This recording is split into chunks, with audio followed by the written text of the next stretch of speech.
When Ma came to visit me in Kolkata, she made this delicious recipe and I thought, why not share it with all of you?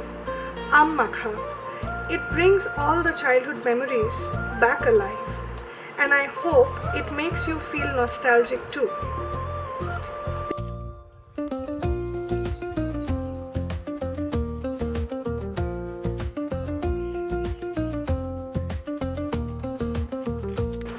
Peel the mango skin and the mango. Thereafter, dry roast the whole spices and grind them. Don't make too much fine powder to keep the texture alive. Add the mixture with salt and sugar and enjoy.